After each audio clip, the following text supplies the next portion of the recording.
Pittsburgh Steelers fans, what's going on? This is Jeff Hartman, editor of BehindTheSteelCurtain.com with another episode of the Steelers Preview. We have a lot to talk about tonight. Information about our jersey giveaway, information about OTAs, information about Benny Snell Jr. We're going to take your questions. That's a lot of stuff to get through. And then obviously we have the either or at the end of the show. But first, let me introduce my co-hosts for the evening. As always, the dynamic duo, Bryan Anthony Davis is here. Bryan, how is it going? Hola, doing very well, my friends. Very good. Dave, how are you? I'm so excited, Jeff. I can't contain myself anymore. I have to do it. Spoiler: the Steelers won Super Bowl IX 16-6 over the Minnesota Vikings. Franco Harris was the MVP. I don't want to give any other spoilers, so I'm going to stop at Super Bowl IX. I tried to get to 45 years, but I couldn't quite do it. All right, so let's get right to things, and that is we want to talk about this giveaway. And I pumped this up on my show, which actually was Tuesday Night Live on YouTube, but ran today, Wednesday. No, today's Thursday. I'm all messed up because this schedule is, I did my show Tuesday, it published today on Thursday. That's correct. But I talked about the giveaway. We're giving away a free Juju Smith-Schuster jersey. We've been talking about this the last 2 weeks. Tonight is the night that Dave is going to give you all the information you need to know, including the hashtag. So pay attention, get out your penny pencils, write it down, and that way you can enter to win this free jersey. Dave, go ahead, take it away. Tell them about the giveaway. All right, just to give a quick recap of what we talked about last week, it is a free Nike replica Juju Smith-Schuster jersey. It is the nice kind. It's not the, like Jeff mentioned in his show, it's not the $350. Not the replica. No, it's not the authentic, the $350 authentic. But it's what most people would order when you want to spend $100 through the Steelers to get a jersey. So that's what's going to be. The sizes, your choice from small to 3XL. We'll get all the contact information once the contest is done. But the contest is you will be posting on Twitter a short video of a possible Juju Smith-Schuster touchdown celebration that he could use for this upcoming season. Be creative, be fun. It would be nice if you gave it a name and gave it an intro. But when you post it, you need to include the Behind the Steel Curtain Twitter. Jeff, want to remind us what that is? BT Steel Curtain. That's at BT Steel Curtain. That's important. Go ahead. So you got to at me, bro. So you got to do that. Then you also have to include the hashtag. People couldn't post their videos until we got the hashtag. We are officially announcing the hashtag now. And that hashtag is Juju Jersey Contests. Jeff, I'm sure, is going to put it on the live chat. We're going to put it everywhere we can. If you are live on YouTube, Juju Jersey Contests. There's your hashtag. If you had your video ready to go ahead and get it out there. The sooner it's out there, the faster you can start gaining likes. Remember, if Juju likes it, that's an extra million likes. So if yours is the only one you can get Juju to like, you've got yourself a Juju Smith-Schuster jersey. Yeah, and it was funny on Behind the Steel Curtain. We did an article just kind of letting all our readers know that we're doing this giveaway because not everyone listens to our podcast. We understand that in terms of our traffic numbers for the site compared to our podcast. Not yet anyway. And a lot of people were all, old men yelling at clouds of, oh, you social media, blah, blah. Look, okay, whatever. If you don't want to do it, don't do it. But someone is going to get a free jersey. That's it. I mean, you're going to get a free jersey. Like, there's no strings attached here. You just follow us on Twitter. You get your friends together. I don't know. Make up something fun. You're allowed to put, I believe, a 2.5-minute video on Twitter. Think of something creative. Get a bunch of likes. I'll be checking the Behind the Steel Curtains Twitter notifications. Make sure you tag us because I will retweet them out there. You'll get some likes, and we'll see who wins this thing. Because Dave, we're going to announce it next Thursday. Is that when we'll announce the winner? Yeah, we're gonna. I was going to let you talk a little bit about it I had that as a deadline of next Wednesday night at 10 p.m. Yes, As originally what I said to put out there where I'll cut it off. So that gives us time to make sure we've done everything properly and do it. And then we can announce it the next day. Does that work for you, Jeff? yeah, that's fine. That's fine. Not a problem. So there you have it, folks. In case you were late joining us, just listen to the beginning of the show. And I said this on my show, the Steelers burning question this week, and that was we will talk about it right off the bat so that everyone can hear it and you don't miss it at the end of the show. So there you have it, a free Juju Smith-Schuster jersey. And like I said, I already have a giveaway coming up. I actually want to involve writing in this one. That'll be coming up. We'll talk about it after we give out the jersey. But so let's get right into things. The Steelers they had just completed the first week of organized team activities phase 3, which means that this is really what people call the OTAs. Organized team activities have 3 phases. Phase 1 is just strength and conditioning. Phase 2, they can work with some coaches here or there, but really it's still just conditioning. And then phase 3 is where you actually have offense versus defense and things like that. So this is what Mike Tomlin so eloquently called football in shorts, and how it means absolutely nothing. So when I think of OTAs, I don't always agree with the fact that there's nothing to draw from this. I think there is. You can see who the coaches trust. You could see who's maybe starting with for instance, Devin Bush. He was splitting time with Mark Barron with the ones. That tells me something. You hear things that the players are seeing out on the field. I'm not saying it's the utmost importance and that you should take it as gospel, but I do think it is important. With that said, Bryan, OTAs, what are your thoughts? Is there anything that has surprised you or anything like that? Just what comes to your mind when you think of the first week of OTAs? Well, rapport, Jeff, is a huge thing. Getting these guys together and I don't care if they're in shorts. I don't care if they're in tights. I don't care if they're dressed like gladiators. It's just good to be out there working together and getting on the same page. You're going to see a little less of the last couple of years with everybody skipping because everybody's a diva. And we had that. That's kind of the thing that we had with Antonio Brown. Le'Veon Bell was never there. And then, Ben took the time off too. Now he's being there to be with his team. And it seems like you're going to see more guys there. So that's a good thing. They're getting a jump start on everything, and it kind of helps. I mean, years ago, Chuck Noll had the team. The team lost draft picks because they were in pads earlier than everybody else. They lost a draft pick because of it, and they said they were cheating. But for me, that's something that that's invaluable. They were able to go out and work together, do what they need to do, and get on that same page. The news out of minicamp, there was so much stuff with Ben Roethlisberger breaking his silence, with Juju making some comments about how he is going to be good with reporters. The big social media problem now, which I'm going to say problem because it's not a big deal. If you're making a big deal out of Terrell Edmonds liking a post that he didn't read just because he was liking something, or the fact that Bud Dupree is sticking up for Juju Smith-Schuster by calling a Steelers reporter fat boy, Mark Cavalli, who he called fat boy. If you're worried about that, come on. That's once again, the greatest quote ever on this show just happened 5 minutes ago, and it's Jeff Hartman's old man yelling at clouds. And that is really that's really how I feel about that. Look, the guys are together. You know what that tells me? They're united. They are united. And so, I mean, give Edmonds a pass on that.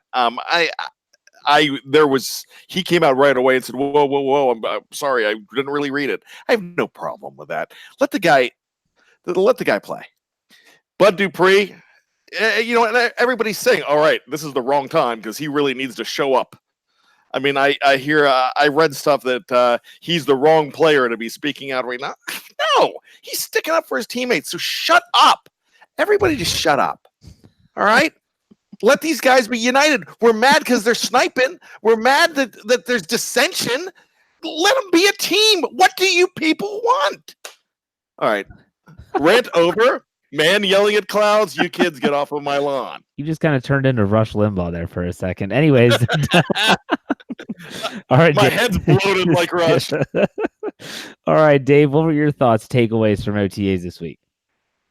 Well, every little thing is a story. What was it? Sutton Smith takes some snaps at fullback, and it's a big story. They wanted to say that Bush started off with the ones was a big story, but then they corrected it, said that it was really Barron and Williams that had the first snaps, but they were doing a pure 3-man rotation. Something that just came out tonight was David DeCastro has not been there all week because his wife just had their second child. And then as we had an article today that someone already even mentioned in the live chat. How dare him? Yes, how dare him? That Jordan Dangerfield missed today because he finished his college degree. Even though he came out in 2013, he finally finished it up. So he was back at Towson for that. So I like that there's some good stories, but any little thing, they're just trying to get. We want so much Steeler news. We want to know exactly what's going on, what's happening with all these guys. We're so ready for it. We want the season to be here already. So any little news that we get, we just want to, suck it up as much as we can. But we just got to realize it's just football and shorts. The thing for me is you bring up how there are a lot of different angles that you can take. As the editor of the site, I try personally to just state what happened. I don't want to speculate anything. Like, okay, Devin Bush split time with Mark Barron. I'm not going to speculate that he is ahead of schedule, or I'm not going to speculate that he is on pace to start week 1, because you just don't know. And a lot of these reporters, because they're all writing the same stories, they're all talking to the same guys, they all want to get the inside edge. They want to have that unique, creative angle on an article. And honestly, although Bud Dupree needs to realize social media is 100% public, I had no problem with what he said, because if you read what Cavalli tweeted, it really seemed like he was trying to push a narrative. And it was a narrative I wasn't really comfortable with, because it just seemed like he was trying to drum up more drama. And Bud Dupree, could he have said that without calling him a fat boy? Yes. Did I find that hysterical? Yes. But at the same time, I'm reading what Cavalli writes, and I'm like, this isn't even close to what Juju is saying. I mean, you guys heard the interview, right? Did anyone not hear the interview? I heard pretty much everything that Juju said, but I did not see the whole thing with Cavalli and Bud. Oh, so you didn't. Okay, so I don't know what spin Cavalli was trying to put on it. He basically, that's when Juju made the comment of, I'd be okay having 3 catches for 20 yards and we win, compared to 2 touchdowns and 10 receptions. And Cavalli took that as that's a jab at AB. And he didn't say that at all. He didn't reference Antonio Brown. He was just really speculative when it comes to the quote. So Bud Dupree then responds to Cavalli and says, there you go again, trying to bring up stuff and basically saying it's last year. And then he calls him fat boy. That's a really big inference to go that he was definitely, I mean, you can take it that way, but I mean, come on, you're just assuming, yes, AB can't get over the Steelers. Everything out of his mouth and everything in his mind is focused on the Steelers. But that doesn't mean that all the guys on the Steelers can't get over AB, that every little thing that they're doing is about him. It's not. We can't be that way about it. Well, yeah, okay, so that story aside, go ahead, Brian. Yeah, it's just like you said earlier. Dave said this earlier. We have to have a story for everything. Hey, breaking news! One of the undrafted rookies went to Sheets and got an MTO today. Oh, hey, let's write an article about it. I mean, that's basically what's happening right now, and we're guilty of it too. I mean, but not to that extent. We just always have to beat somebody. Everybody has to beat somebody to the deadline, and we've got to create controversy. And when the media starts creating the controversy, it affects the team. So basically, you're covering the team, but you're also trying to destroy the team for your own self-interest, and that's something that I've always struggled with. Yeah. Well, outside of the media scrutiny and outside of Bud Dupree's idiotic response and Terrell Edmonds liking Antonio Brown's tweet, which, by the way, anyone on Twitter, there's a lot of times you go through your feed and you just like everything. I mean, it's an Instagram, it's Facebook. There's people that just like everything. I have an aunt that likes everything. I mean, everything. You could put up a picture of grass and she would like it, or paint drying, a video of paint drying, and she would like it. And so there are people like that. So I don't care if Terrell Edmonds liked the tweet. My question is, who the heck is looking at that stuff? That means that someone literally opened up the tweet, clicked on likes, scrolled through every single person that liked it, and found that Terrell Edmonds liked it.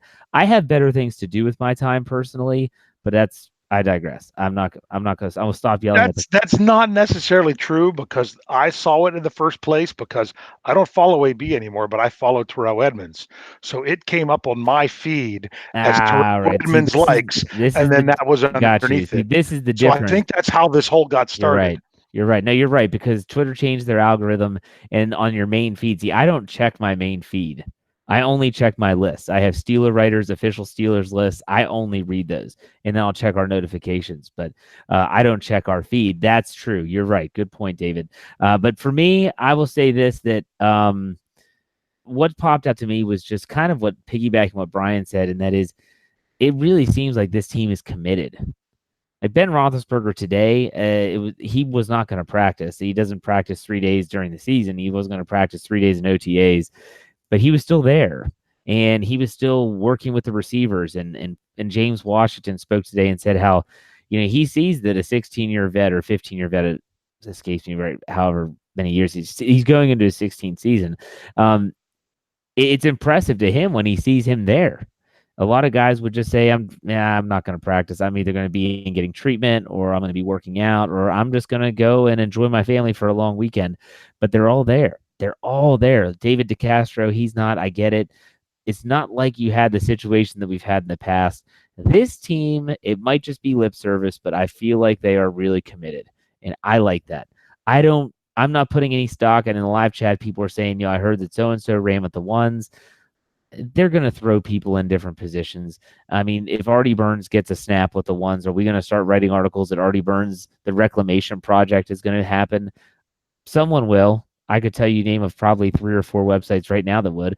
I'm not saying I would, but so OTAs or OTAs, it's good, some good talking points, but ultimately football in shorts, folks, as Mike Tomlin calls it, football in shorts. So we'll be interesting. We'll follow all this stuff as we go in the next 3 weeks, as that's how long OTAs are. They have 3 sessions next week, 4 sessions the following week. One of those is typically a trip to Dave & Buster's and not a workout. So don't expect 4 on that week. But let's go on to our Stat Geek segment. Dave, go ahead. Stat Geek. Sorry, I double-clicked my button. Almost started talking with my mute on again. It's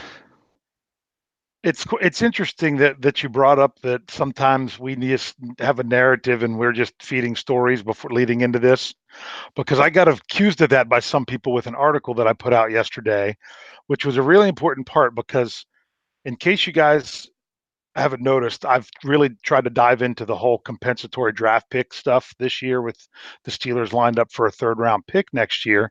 And there was something that came across that I realized that I think it's something they need to change, that if a player gets cut, they no longer are in the formula. So it was a scenario that I wrote, got a lot of views on the site, of if something happens, the way it sits right now is, this is some numbers. If the Philadelphia Eagles want to gain another 4th round comp pick, they already have a 3rd. They have the 1st overall comp pick from losing Foles, and they already have a 4th. If they wanted to gain another 4th round pick, they have to cut by week 10 either LJ Fort or Andrew Sendejo. I'm pretty sure it's Andrew.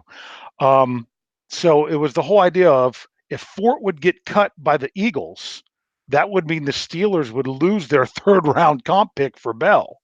Their only option would be to cut one of the guys that they have, and the most logical one would be Dante Moncrief. So here was the question. I just set it all up for you guys. If you had to choose between getting the 3rd round comp pick or keeping Dante Moncrief, what do you do? I'm going to keep Moncrief because the draft picks, I've said this before. I mean, unless Moncrief looks absolutely awful and he can't catch a cold, he has Lima-Swede syndrome or Sammy Coates syndrome, then I'm keeping Moncrief because he's a proven talent in the league. Whereas draft picks, even in the third round, there's no guarantees. So that's what I'm going to do. I'm going to take Moncrief. What about you, Brian? That's absolutely, that whole scenario. No offense to you, Dave, but just the worrying about draft picks right now when you are trying to build a team with personnel, and even if the guys, I mean, we're cutting guys because of the future now, because of a possible extra draft pick, and I realize that that's the Steelers' only third round draft pick possibly next year, but no, you've got to play for today and worry about that later. I mean, that would be just insane to let go a guy like Moncrief. Um, you know, give him time to develop, and he's the kind of guy that's got in there early to go ahead and work with Ben. They were supposed to hook up during the off season. Not sure if that happened, but there was talk about that. And so he has an opportunity to play with a great quarterback. He did not get to do that all the time in Indianapolis because Andrew Luck wasn't around all the time. He played better when he was with Luck. What he's going to do with Roethlisberger can be good. He could potentially be a great free agent signing. We went ahead and we have something that's going to be published very soon, a fantasy football report, and he was one of my guys to look at that no one else is talking about. I think Moncrief is a guy that I really think could be a sleeper for this team, and I'm looking at drafting him in the fantasy football season because I just think that he is going to come up and pay off. So why even think about that right now? Yeah, Dave, why would you write that article? That's so dumb. No, that was my point exactly. The only reason I put that out there was because the issue came up. I was trying to look into, does cutting a player affect compensatory value or the formula? And I thought, I don't think it does. It doesn't make sense that it does. But even though it doesn't make sense, it does. So that could change everything. And I just wanted to put the information out there so that way people weren't screaming, "We didn't get a pick. Why wasn't this scenario brought up?" First of all, I don't think the Eagles are going to cut Forge. I don't. I think when he had a 3-year deal, he'd carry dead money through. It would, if they're going to cut someone to gain that pick, it's going to be Sendejo. The only thing is if what happens if Fort gets dinged up and isn't available, his only, the best ability is your availability. So it's just something that is still a possibility out there, but no, there's no way that they should get rid of Moncrief just to get the third round pick. But people have been hung up on this third round pick for over 2 years. Oh, and especially since they traded away their third round pick in 2024 with the Denver Broncos, they're banking on getting that comp pick to compensate for that lost pick. Yeah, and everyone was saying with don't transition Bell, we want the third round comp pick. And I'm like, there's no guarantee we're going to get it because if we signed more people than what we lost, it didn't matter if we only signed 7th round guys and lost 3rd round guys. You don't get the pick. It's got to be more people lost than people gained. And that's what it comes down to. So I say let's not worry about that pick at all. I have an either or for you guys. Brian looks confused. Do you have a question, Brian? No, I was just gonna say, I'm not confused. I'm incensed. Why should that even be a situation that after he's gone, that the Eagles cut him, that the Steelers lose their pick, or any team loses their pick for something that happens after they're gone? That's complete hooey. What the hell? I tell you what, this league is broken. I'm completely. I've had it. Agree, and that's what I'm saying. I think this rule needs to be changed. I really do, because I mean, if there's a deadline of after the draft, that the second Tuesday after the draft, that if you sign someone, it no longer affects you, that they won't hurt you in the compensatory formula, then cutting someone after that same time should not matter. You should not gain by saying I'm going to cut someone so I can get the extra pick, or another team lose out because somebody else decided to cut someone. I completely agree. I think that's a part of a broken system. What if LJ Fort gets syphilis and loses his ability to loses his digits and his ability to play? So that Please affects the don't Steelers. say That should that. affect the Steelers. I And really they like cut him? LJ Fort. No, but no. I mean, I like LJ Fort too. But what if something happens? I mean, what if something happens and they cut him because of it? I mean, this is That should absolutely not come from ridiculous the because Steelers. the Eagles are trying to save a pick. Yeah. Bah. All right, Brian is Kids, get off my continuing lawn. to yell at the clouds. So tonight for Stat Geek, I wanted to bring up that question because it dealt with the numbers involved with everything. But the other thing I wanted to do is we've been liking the over under. I told Jeff I'm going to cut it back to 1 because I want to actually give you guys the numbers involved with why we did it. Jeff was talking with his show on Lance on Sunday about when we talked about the number of sacks last year, and that's when I brought up to them the Steelers have never had 3 years in a row with 50 sacks. That's why it was good to set the number at 50. I didn't realize that at the time when I set it at 50, but now I realize that's a good reason to do it. So I did an over-under number, but I want to tell you guys where it came from. And this was actually inspired by Lance Williams. Oh boy, that's bad. Yeah, this is the number for 2019 of Ben Roethlisberger's touchdown to interception ratio.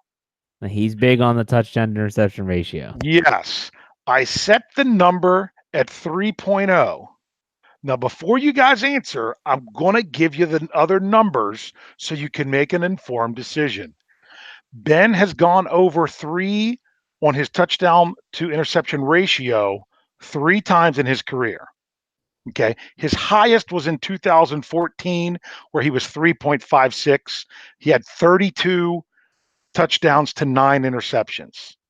In 2014, he was 3.25. It was 26 to 8.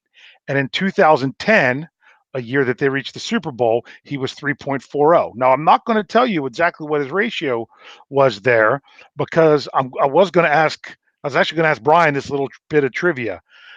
Ben Roethlisberger has reached the Super Bowl 3 times. In every regular season that he's reached the Super Bowl, he's thrown the same number of touchdowns. Do you know what that number is? Or just to guess it? 21. You want to give it a shot, Jeff? If you follow me on Twitter, you know the answer. I don't check my feed, and you're not on my list. 29. How about his career low of 17 that he's done 4 times? His rookie year and the 3 years that he's gone to the Super Bowl. He's only thrown 17 touchdowns in those years. That's insane. That blew my mind.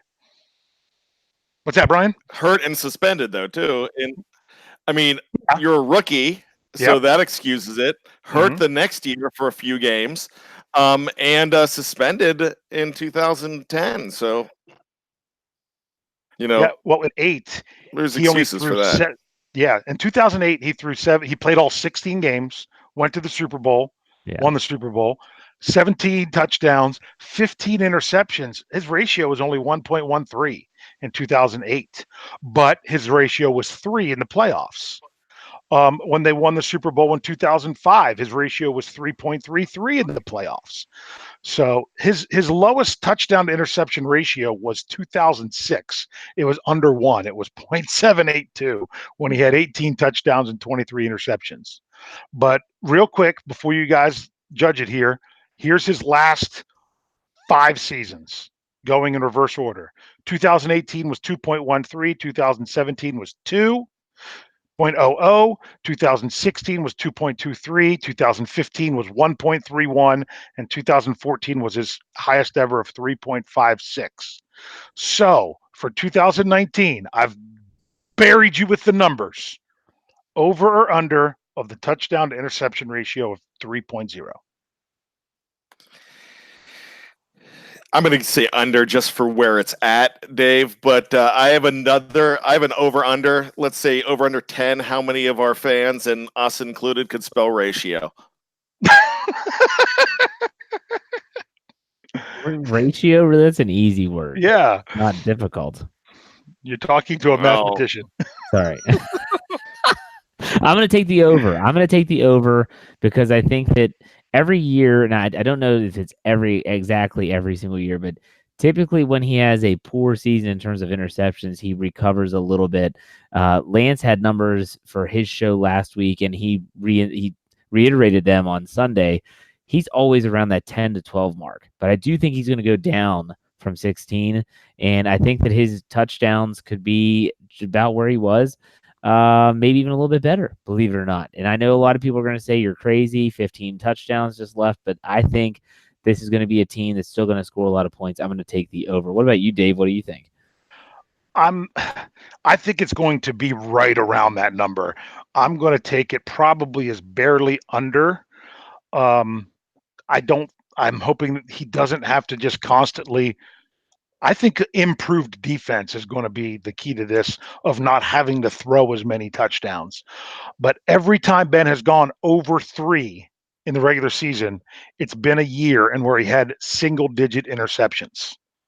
So I don't know that he can get down to single-digit interceptions, especially if he's playing 15 or 16 games. So I think he can get close to 3, but since I have to choose, I'm going to go under. Okay. I have a quick over-under for you guys that I put in our Friday 6-pack 2 weeks ago, and I'm just You might steal mine for next week, but no, that was the one you talked about the other night. Okay, That's next week's. Chris Boswell. Oh. All right, Chris Boswell, over-under on missed field goals in 2019. We're assuming he wins the job. I'll set the number at 3. Bryan? Over, and he will get the job because they don't. They don't. Okay, over. Over that contract. Over. Does he keep his job if he misses more than 3? Oh no! They will keep him the whole season because they will not. They're face savers. They will keep him just because they signed him to a long-term deal. Okay, Dave. And that's another thing that ticks Bryan off. I think they're going to buck the trend. Shake my fist. Angry Bryan tonight. This is good. I'm gonna buck the trend. I'm gonna say the Steelers buck the trend. I'm going to say he misses less than 3 field goals this season because he will not be kicking for the Steelers. What? I think I love Boswell. I'm pulling for the guy from UCF. Come on, man. I'm going for the rocket scientist. I knew there was an underlying thing there. I knew you weren't just pulling for nothing. So yeah, it would be interesting. I think that it has to be under, or else he does lose his job. I could see him winning the job because of the contract, like Bryan said. If he gets off to a rocky start, they're not going to have the patience they had last year.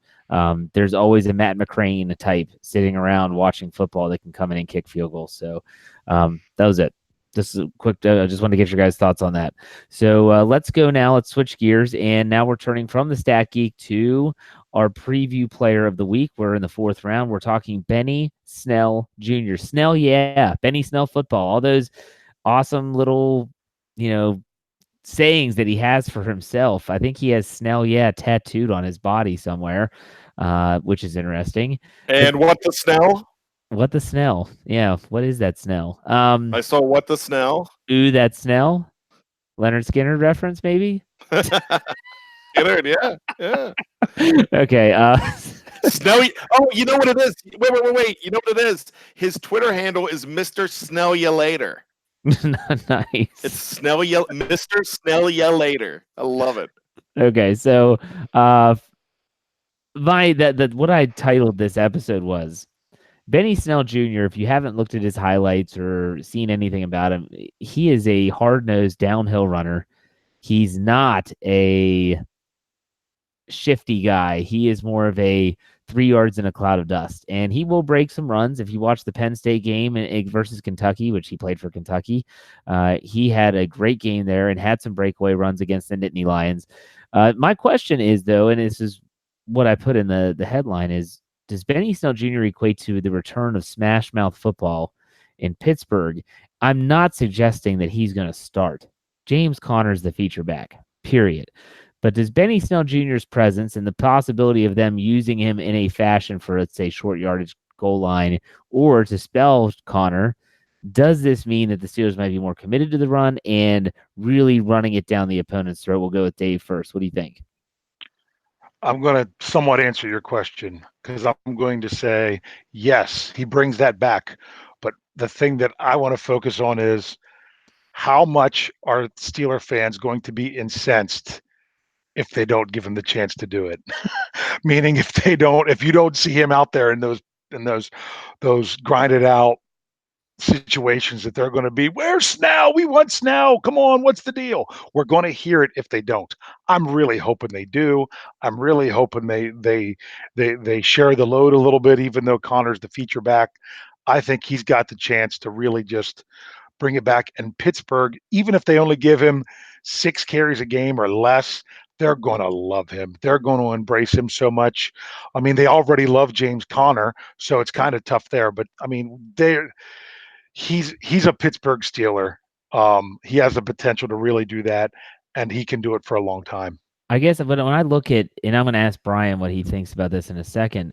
I guess when I think about how they're going to utilize him, I picture a scenario where James Conner has been on the field for a long time. He's winded, and they might, even if he was having some success, he comes off the field, or maybe that 4-minute offense, which Benny Snell himself talked about that during rookie minicamp, saying, just feed me the rock, just give me the football. And I haven't seen the Steelers have this type of back, have this type of power football since Jerome Bettis was the running back, where you literally could just hand it off and just impose your will. Le'Veon Bell had a few games, but it wasn't like the bus. The bus could just grind out first downs, and it would just punish the defense. And the defense would be so deflated because you knew what was coming, and you just couldn't stop it. So, Bryan, what are your thoughts about this equating to smash mouth football? And then I also want to ask you how you think they're going to utilize Snell this upcoming season. Well, before I do that, fellas, let me throw something at you, throw an over-under at you. 12 games. James Conner, how many games does he actually start this year because of health? And let's put it at 12 games. You're saying over. I'll take a hard over. I think he stays healthy. You're thinking he's because of health. Okay. I think I think because of Snell too. I think because of Snell, and they're not going to have to run the wheels off him, that I think that he's going to be healthy this year. So I'm going to take over. Dave? I'm going to take the over as well because I'm hoping they're going to do it the right way, and that is Connor's good for 13 to 14 games, kind of like last year. Let's take those carries and spread them out to all 16 games because you got other people to hand the ball to. I would love nothing more but to see James Conner have a 16 on Pro Football Reference next to him with a star under each game as a starter, that he's there to do it. Actually, I'd prefer 15. I'd prefer him not have to play the last week of the season because that game won't matter because the Steelers will have everything locked up by then. But he's only good for probably what Bryan says for right around 12 or 13 games. But I think if they cut the carries down a little bit because they have the people to do it, that then he'll actually play in more than 12. You know what? I love James Conner. I want to see him play all 16, just like Dave. I have not seen him do that yet because of various things that he has had going on in his career. The guy has had to overcome so much. But I really have not seen that much of a full season out of him. I'm sure there may have been one in college. We haven't seen it in 2 years in Pittsburgh. So that's where my and I'm not a pessimist, but that's where my pessimism lies here. But it's good to have another guy like this, and we're not forgetting about Jalen Samuels as well. Now, to piggyback on something that Dave said a little bit earlier with the fans yelling for him, well, that's definitely going to happen. I'm going to tell you why. Because in the preseason, the guy's probably going to have about a lot of situations, short yardage situations. They're not going to need to put James Conner in there. You're going to see a lot of Benny Snell football in August. There's going to be tons of it. This guy is going to probably be the star of the preseason in Pittsburgh. And with that being said, that is where you're going to have the fans fall in love with him right away. They're falling in love with him because of stuff like Benny Snell football and his interview and the fact that this kid in college, just throw his stats away. He played in the bowl game when everybody else was staying out to to not sacrifice their chances of the pros. He didn't care. He makes a sacrifice for his teammates, so the fans love this guy. He is a committed guy. He's everything that old Pittsburgh Steelers football was about, and that everything that the fans want back. So this is a great guy to have in there. How they're going to use him?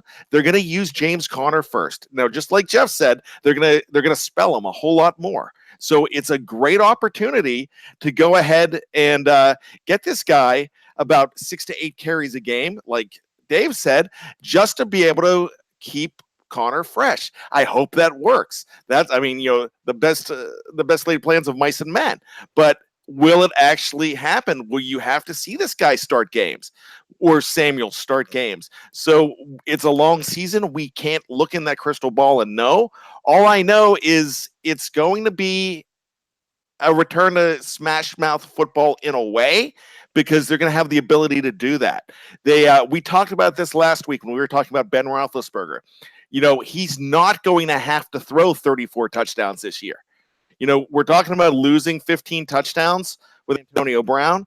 Well, if the defense is playing better and Ben Roethlisberger is playing better, they're not in shootout situations. They could dedicate to the run so much more. If the run is moving the chains and moving things along, then you have an opportunity to get these guys some work, and Ben doesn't have to throw as much. So it will be smash mouth football in a way, with that option to go ahead and air it on out, because it's kind of the best of both worlds if everything works and the planets align. And that's what we're hoping that's going to happen with Benny Snell Jr., but he's the perfect guy to put in this situation. The one thing I hope the Steelers don't do is, I'm fine with a goal line back or a short yardage back, but I remember a couple years ago, I think his name was Terrell Watson. Was that it? The nightmare? Yep. Yes. And he made the team, and it was awkward. I don't say awkward. It just didn't look right. It didn't feel right. They were taking Le'Veon Bell off the field, and Le'Veon Bell's never been a bad short yardage back. And it didn't always work. So if they're going to do this, it's got to be more fluent. And I think they have to get Snell some reps that aren't just goal line and short yardage, and see if that might pan out. But Dave, you have some stats on him from college. Go ahead and dive into that. Yes, I have some stats, but rather than just regurgitate a bunch of numbers to you guys, we're going to play a new game that all the young people are playing these days. It's called Snell or Bell.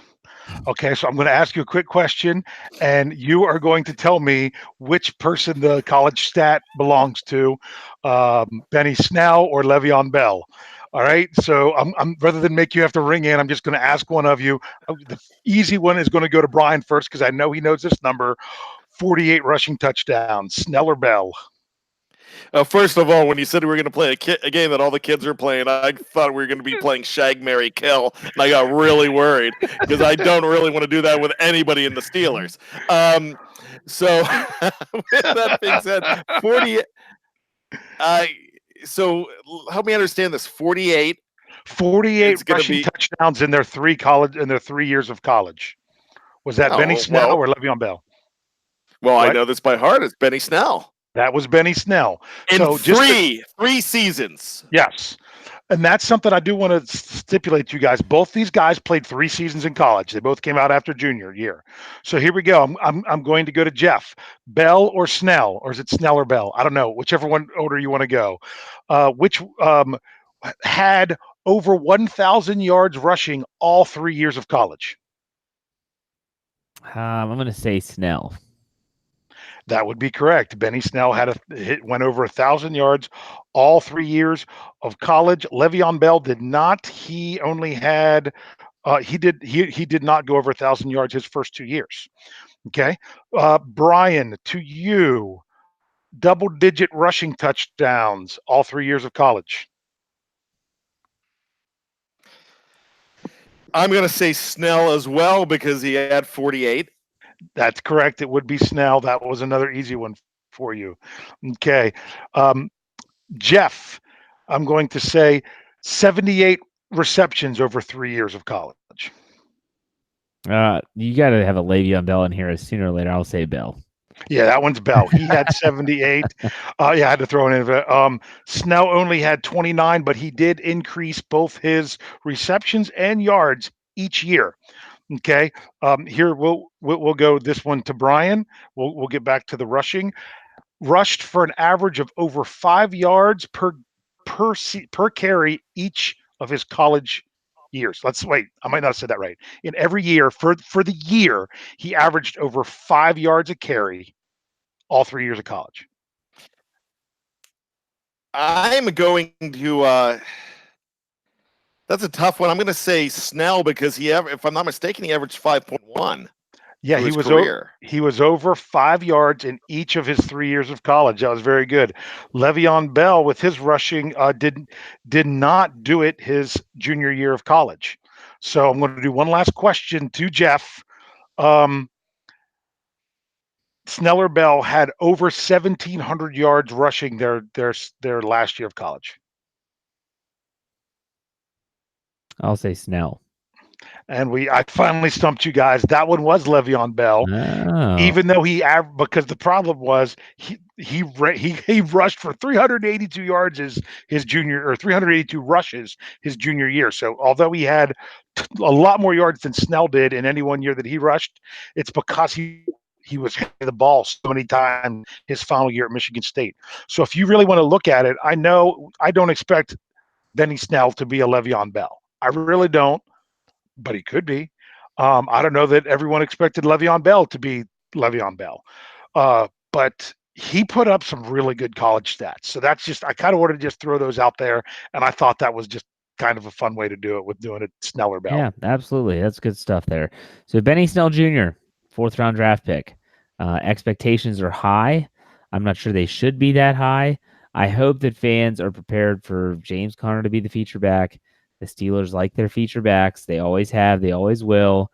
And that doesn't mean he won't get his carries. So here we go, guys. Quick over-under to finish up Benny Snell Jr. We'll go with Bryan first. Over-under averaging 8 touches a game. Averaging on the season. Unfortunately, I think it's going to be under. But I'm hoping it's not. And I do want to say one more thing about Benny Snell Jr. before we go on to something else. The man did not do this in the Big 12 conference. He didn't do it in the Pac-10. He did this against SEC defenses, and that's a pretty big deal to me. What about you, Dave? I was doing some quick calculations. You said 8. I said touches. I didn't say 8 carries. Average of 8. Yeah. Did you say touches or carries? I said touches. Ooh, that changes a little bit. Exactly. Therefore, although I don't know that they're going to throw him the ball a ton, I think Jalen Samuels is going to get the ball thrown to him a lot more, but just a couple of them would really help. That's 128 touches for the season. I'm going to go. Oh, that's the killer number right there, man. Whew, you're right on it. That's what makes it tough. Yeah. I'm going to go wins again. I'm going to go over because I think I'm banking 100% on the fact that he's going to get over 25 carries in week 17. Okay. No, that's the truth. If James Conner gets hurt, Conner gets hurt, I want everything to be wrapped up for the Steelers. And then the rest of James Conner and Benny Snell, they just go in and hand him the ball 314 times. Okay. We'll see. I'm going to take the over.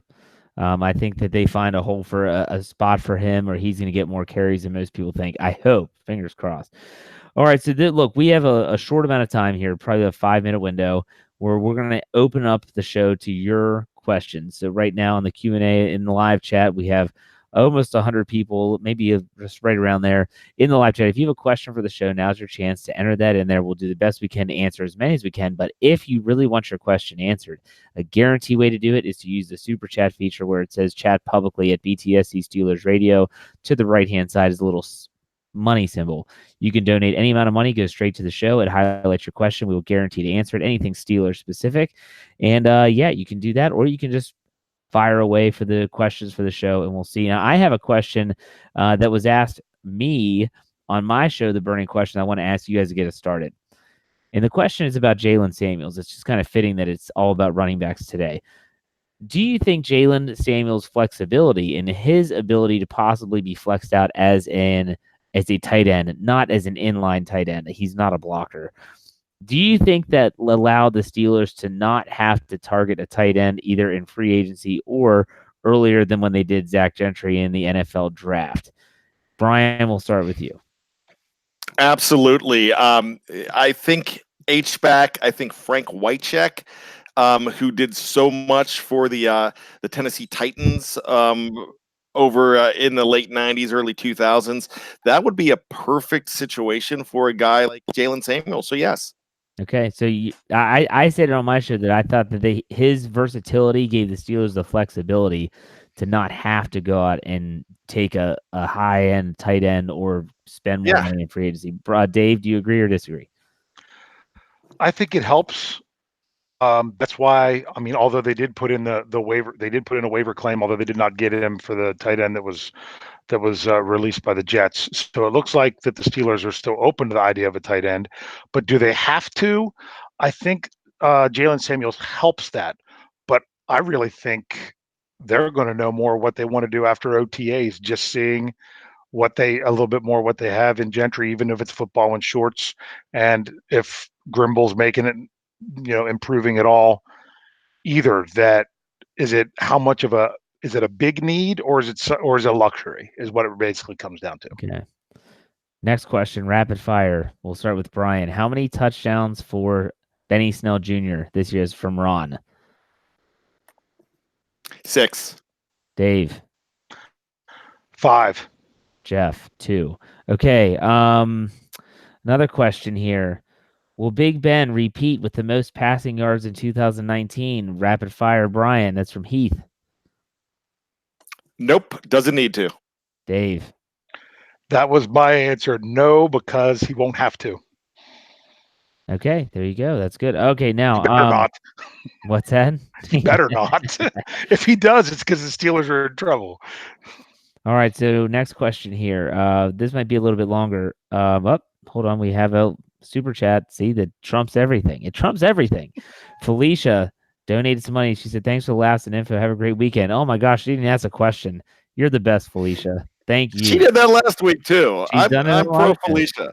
Yeah, absolutely. All right, so let's see here. Where was it? I had one. Oh, here it is. Shield asked, what is each of your most memorable Heinz Field game experience? Bryan, we'll start with you. I would have to say October 31st, 2004, the Steelers in Ben Roethlisberger's rookie season beating the Patriots. I was there. I high-fived Jesus in the parking lot, and he actually made Sports Illustrated, the guy in the Jesus suit, the Jesus costume. And then the very next week against the undefeated Eagles as well. So 2 weeks in a row, I got to do that a whole lot back then. That was before children. What about you, Dave? You're a season ticket holder. This might be tough. Oh, it is. It's super tough because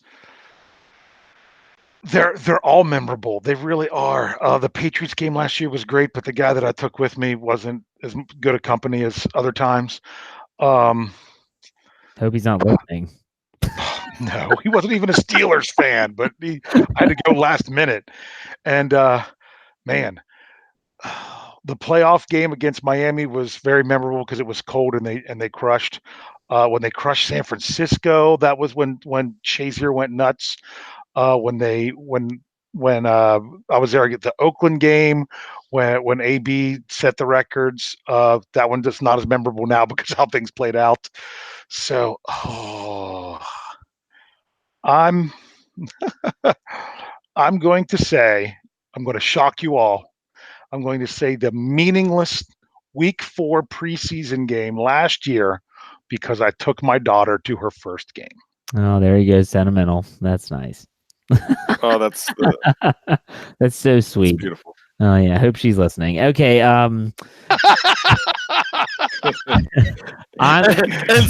some fan is going to be Some commenter is going to destroy you on that, Dave.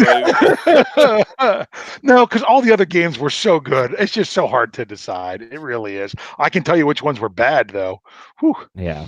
Well, mine is simple. In I think it was 2012. Was that the year they started 0-4 when they went to England and lost to Minnesota, or was that 2013? It was 12, right? 12. Yeah, that year. No. 13, because Bell Okay. was there. That's right. So 2013, I was selected by NBC to be the Steelers fan of the week. And I got to be when they played the Chicago Bears and Jay Cutler on Sunday Night Football. I was there for that. And I was able to go on the Sunday Night Football bus. We were there for the whole weekend. Like the first night we had dinner at Grill 36 on the house. Then we went to Permane Brothers on Saturday, and we got to make our own sandwich. They had a contest there for us. We went up to the incline, which I'd been there a million times, but it's still pretty cool. Drove around, got our pictures taken with the Clemente statue. Tailgated in front of the game, had awesome seats. They lost that game, which sucks, but ultimately, that's my best. I haven't been to Heinz Field as many times as these guys have. Brian, you're laughing hysterically. What is so funny? That was Permane's first ever tofurkey sandwich.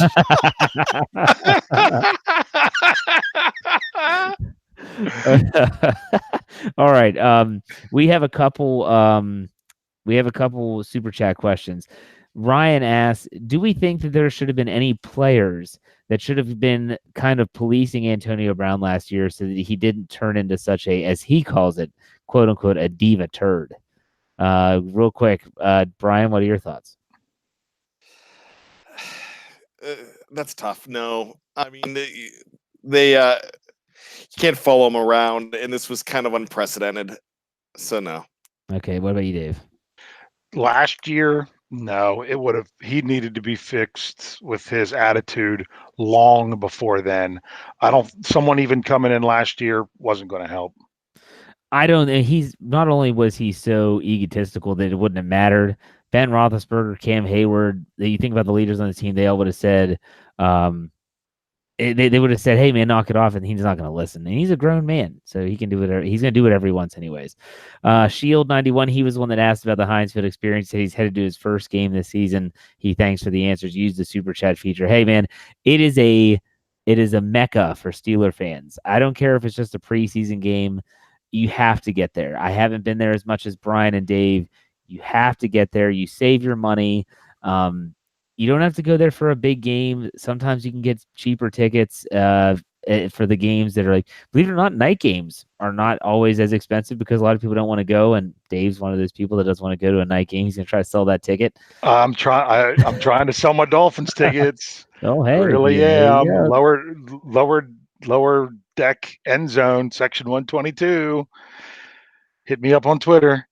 But yeah, so you got to get there, right, Brian? Yeah, and you know what? Shield 91, if this is your first ever game, I want to give you some serious advice. Make sure for the first time you go in the front entrance, you walk in and you just stop. You're going to be in the end zone. Breathe it all in because Jeff was saying that it was a Mecca-like experience. Just get there early enough, walk around, enjoy that stadium. There's things that I've been there probably over 30 times. And there's still things that I see new every single time. You go into that great hall, just enjoy it and have fun. You will never forget walking in the first time. Yeah, I want to throw something in with that. I know you might like tailgating or heading over to the parking lot, but I wouldn't park there. I would go to Station Square, pay $10 to park, $12 a person.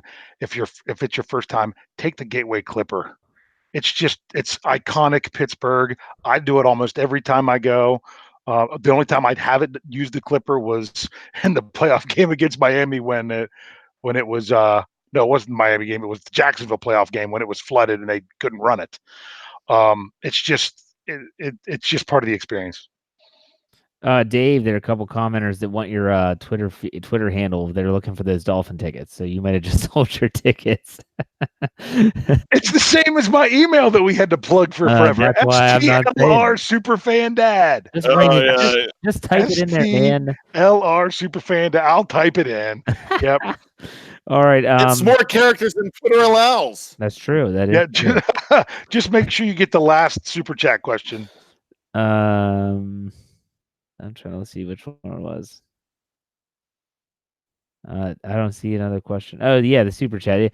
Will we do a live chat? The question's from Snowman. He says, will we do a live chat with Lance, Dave, Bryan? We did that for the NFL draft after round 1. I don't know. I mean, how do you guys think that went? It's such a different dynamic. Lance and I have a rapport. We've been doing this for a long time. I have a rapport with each of you. I don't know, Bryan, that was your first time ever talking to Lance. Did you think that went okay? Oh, I loved it. In fact, he's my new spirit animal. I mean, I feel like I could learn a lot from Lance. I'm a huge fan. Yeah. So I think Lance and I doing a show together, just the two of us, would probably get views and probably get us blocked. So the funniest thing is that getting bent with Bo, who won our first contest, he has never liked Lance. He was the one that called him the IKEA couch guy way back when we started on YouTube. And he's in the live chat going, no. Oh, that's great. That's great. Go ahead, Dave. Dave, you're on mute. Dave, you're muted yourself. Come on, man! I got to be careful if I'm getting that backwards because my allergies are going crazy and I've been sneezing the whole time. Hopefully I've been muted every time I sneezed. I really enjoyed that with Lance. I was kind of rushing around in order to do that because I had to hit up that Avengers Endgame premiere. But my internet was shot because there was an attack on our internet carrier and I got disconnected several times.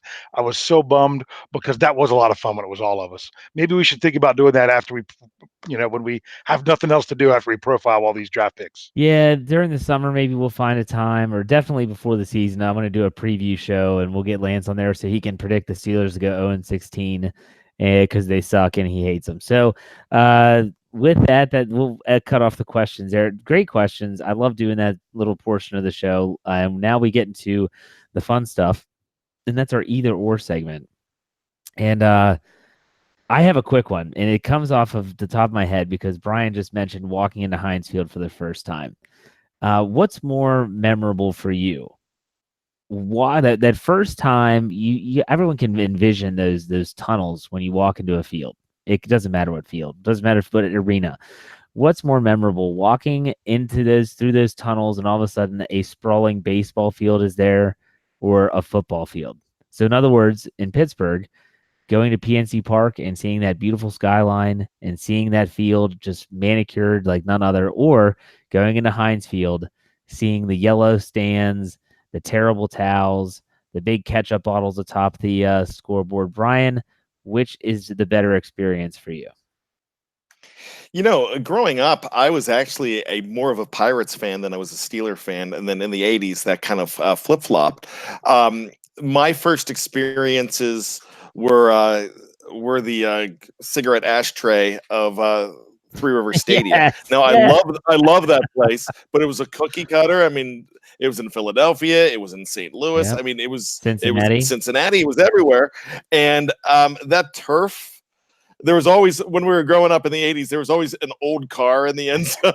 If you watch the highlights, there's this like old, 1976 Pinto in the corner. But it's I would probably say, the greatest experience for me is to walking into Heinz Field the first time, and it was a beautiful experience because it was the first regular season game in 2001. And it was in the backdrop of September 11th because it was right after September 11th. The first game was they had to move that game to January because of the tragedies, and it was just a different time. And anybody that lived through that time knew that you're at a football game, but everybody was actually glued to the news because there was a fear of a bombing at the time.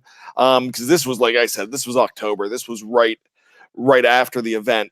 And I remember walking in and seeing that and just feeling like I was at church and feeling like this was my escape from all the craziness that was going on outside. And I will never forget looking up at those ketchup bottles, looking up at everything going on, and just feeling that everything was going to be okay because I was in this stadium.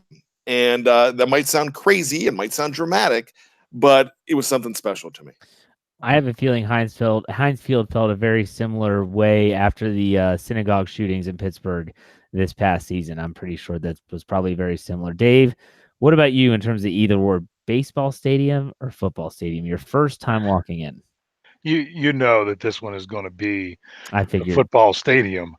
I've actually never been in PNC Park. I want to All know right. when the three of us are going to be Thanks for doing coming, a Dave. field trip. Thanks for coming. We'll see you later. No, I Dave, told what you. is wrong with you? I told you the last time I was at a Pirates game was at Three River Stadium, and it was the major league debut of Tim Wakefield. Yeah. That was the last Pirates game I've been to. Oh my gosh. So I never saw I a still tell you that football whole game. team, by the way. What's that? I can still rattle off the entire 92 roster. Yeah, I'm So pretty close to that. But I never saw a football game in Three River Stadium, but I've never seen a baseball game at PNC. I've only ever seen all my baseball games. I've been to a lot of Pirate games, but not since that Tim Wakefield one. I went to that a lot as a kid. My first game at Heinz Field was against the Ravens in week 16 of 2004, Ben's rookie year, the day after Christmas. And I didn't know I was going to that game until I found the tickets in the jacket pocket that my wife got me on Christmas Day. Nice. So that's still our legendary Christmas present story. But yeah, to me, it's always been about the football. I played Little League growing up, but I did not play high school baseball, but I played football. Yeah, see, I'm a baseball guy. I love football, but I'm a baseball guy at heart. And there's something about even when it was at Three River Stadium, walking through and you see that ball, that diamond, that baseball diamond, and now at PNC Park, oh my gosh! I don't care if you're sitting in the right field bleachers, you have to walk in on the first base side. Just go in to see. You see that city drop, the backdrop, and you see the field. It is stunning. It gives me chills. I seriously have chills right now just because I'm a movie guy. I love all the baseball movies and stuff, and it's just very cinematic for me. Nothing against football, but there's something that's a little bit more dramatic. I also like the weather. You're typically in the summer, so you're there. It's comfortable. It's baseball for me. So that's it. That's my either or. Dave, go ahead. What's yours? Okay. Mine's also a Pittsburgh one. All three of us grew up in different states, but we all grew up in the Pittsburgh sphere of influence. I know Jeff was in West Virginia out in the Wheeling area. Bryan was at Johnstown. I grew up in the mountains of Western Maryland in the Deep Creek Lake area. So we were all in that sphere of influence with TV and radio. So I want to know, growing up, when you were in the car or whether it was to go to bed or whether it was getting up in the morning and you had to turn on that radio station, were you turning into 102.5 WDVE, or were you turning into, before it was the fan, the infamous B94? I personally was a DVE guy. I just thought I thought they brought a different element to it. I was a DVE guy. Go ahead, Bryan. What would you do? Okay, I have to start off in Johnstown. Even though we had access to both WDVE and to B94, I started off with a station called WCRO 1230 AM, and I could even tell you the lineup of the DJs because I was a big DJ guy. Casey Kasem was on there, and I actually became a DJ. And then I graduated to the top 40 music, 92.1 WGLU, which I actually, after in college, I was actually on that radio station for 4 years. So I just have to throw those out because they're my favorites. Growing up, it was 93.7. It was Quinn and Banana in the morning. I can still remember their skits in the morning, but when it was high school, it became DVE, Paulson and Kren, and it was that ever since. If I go to Pittsburgh now, it's DVE. What about you, Dave? Well, if I go to Pittsburgh now, I have no choice for DVE because of however B94 went away. But as a kid, it was B94. Just like Bryan said, it started off with the Quinn and Banana. But when I was in high school and then into college, it was the John, Dave, Bubba, and Shelley morning show. The Friday song that they would sing, I don't want to work. I just want to bang on the drum all day, and all the crazy stuff they used to do. That was my go-to. I enjoyed the music there more for the rest of the time. But then, as I got into college in the evenings, when I'd be working and didn't have a TV, sitting in a retail store that no one came in, I'd have the radio on to WDVE because they had some hilarious skits of a Nat Man and Robert and Pants and Nat, and some of that other stuff was pretty good too. So they were both really good, but B94 was always my go-to one first. All right, Bryan, bringing up the rear. Guys, I called an audible. I had a great Karate Kid themed one because I'm really into the show Cobra Kai right now. But Dave and both of you have me inspired thinking about growing up and my roots. So let's talk about famous Pittsburgh broadcasters. Jack Fleming. Oh, Okay, go ahead.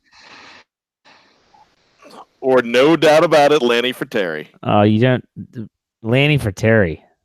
I mean, the guy got kicked off the squad because he criticized the team. They lost 20 years in a row. I'd be critical too. Lanny Fratteri was the man. He was the man, period. What about you, Dave? Well, Dave probably didn't listen to Lanny Fratteri that much because he didn't like baseball. Yeah, I mean, I didn't really get the baseball, so that's not going to be as much for me. I really couldn't tell you. I wouldn't, because my only choice. I mean, I'm sorry, it's Myron Cope, and you didn't even include that as someone in there. He wasn't a play-by-play guy, Dave. Well, you never listened to the radio? Oh, you meant play-by-play because he did the commentary. Yeah, Cope wasn't play. Yeah, because if you go and I know I said legendary broadcasters. Yeah. But if you throw Myron out there, it's over. Yeah. I mean, whoa. Hold on. Let me ask you this then. Cope or Mike Lang? I don't know. I'm probably taking Mike Lang. Come on, Bryan. No, that was impossible. Bryan, I see your face. Mike Lang is a living legend. I know Myron Cope was too. Just saying. I go Cope. I'm Cope. No, I'm Cope. Cope too. No. And you know why? Because I'll never forget back in the day watching ESPN, and they're doing Penguin highlights, and he's throwing out the Michael motorcycle and all this stuff, and they're like, I have no clue what that man just said. And then he said something else. It's like, yeah, again, clueless. And I'll never forget that. And I think he's fantastic. I think he knows the game. I love listening to him on the radio when he's actually just talking about the team when in the afternoon. I think the guy's fantastic. I'm a Cope guy, and I will always be a Cope. I mean, gosh, my email is Saint Myron, and it's for nothing else but the fact that it's Myron Cope. I cried the day the man died. My kids were alive on this earth for 5 minutes, and they had a Myron Cope bobblehead and a terrible towel wrapped around them with his name on it. So it's Myron Cope. Back to the original question. Okay, go ahead. We'll wait for hold on. Go ahead. No, go ahead. Okay, we've already opened up the box. Go ahead, Jeffy. Myron is an icon by every stretch of the imagination. He created the terrible towel. He had the UAW. In terms of what he brought to the game, in my opinion, I don't think anyone has done it better than Mike Lang, because Mike Lang is a pro's pro, and he does a tremendous job calling hockey games, which is extremely difficult because it's such a fast-paced game. There's less time, there's less breaks, and he yet injects his own personality and his own mix so beautifully that it's so local. That's what I love about Mike Lang. If you're from Pittsburgh, the Pittsburgh area, and you listen to him growing up, you will listen to him on the radio, free on the Penguins app, over the jag-offs they put on the TV. because he's that good. Myron Cope was color. He was color commentary. Sometimes he got so flummoxed you didn't know what you were saying. I just think that I'm not taking anything away from Myron Cope. I love the guy. I just have to go with Mike Lang. I just think he's up there when people talk about the greatest hockey announcers of all time. His name is being brought up. When you talk about the greatest color commentaries of football, I don't think in terms of the NFL landscape, Cope is being brought up that often. He's a local lore, is what I'm saying. So, okay, let's look at it this way then. Let's throw out Jack Fleming. I'm a Jack Fleming guy. I love the guy, and I actually listened to West Virginia football for a number of years. Jack was a legend when he's calling the Immaculate Reception. It was just amazing. So let's throw Jack out and let's change this up. Let's go Lang, since he did play-by-play, and Lanny. Yep. You're not going to go back to Bob Prince? I can't go back to Bob Prince because I've only heard my dad can, but I still think it's Lang. For me. Now, do you guys Lanny?